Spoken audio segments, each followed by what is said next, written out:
Tau Henare. Thank you, Mr. Speaker. Question number 11. Question number 11. The Honourable My question, sir, is to the Minister of Defence. What will Budget 2014 mean for the New Zealand Defence Force? Honourable Dr Jonathan Coleman. Mr. Speaker, as we announced last week, in Budget 2014, the Government will be investing $100.9 million of operating expenditure in defence for the 2014-15 year. This is the first stage of an allocation of $535 million in additional funding over the next 4 years.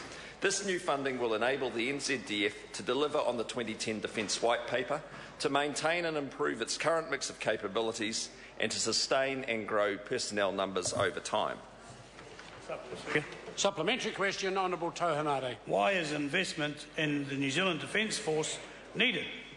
Speaker. Honourable Dr Jonathan Coleman. Mr. Speaker, the Government inherited a significant funding hole from the previous Labor Government. They had ordered new equipment which they could not afford to run, such as the NH-90 helicopters. The 2010 Defence White Paper signalled that new money would be required over time to maintain and improve NZDF capabilities. The Government commissioned the Defence Midpoint Rebalancing Review to look at the costing of various combinations of capabilities that would enable the NZDF to meet the Government's expectations. Budget 2014 provides the funding that the NZDF now requires. Supplementary question, Honourable Tau Henare. Mr. Speaker, what new capabilities are on the horizon for the New Zealand Defence Force? Honourable Dr Jonathan Coleman. Mr. Speaker, in the last year the Government purchased 8 new Sea Sprite naval helicopters for $242 million, 200 new state-of-the-art trucks, and 11 new T6 Army air trainers as part of a $154 million pilot training package. Just last week, Defence signed a $446 million contract for a self-defence upgrade of the Navy's frigates, and the contract for a new battle training facility for the NZ Special Air Service will be signed shortly.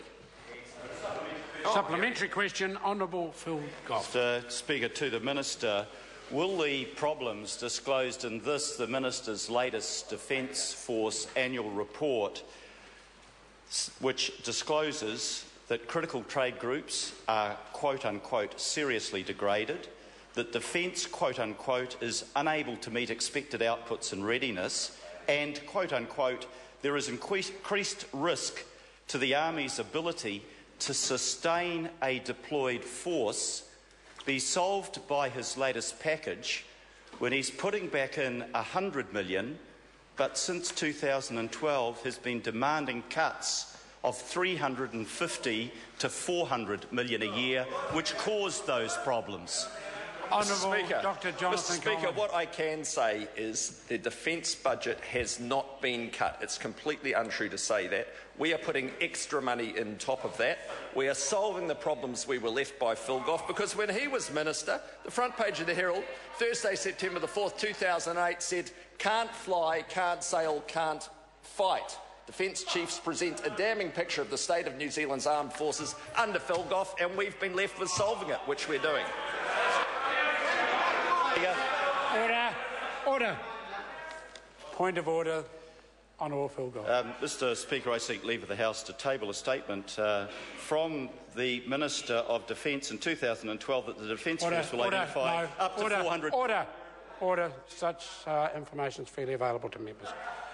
Question number 12, Dr Kennedy Graham.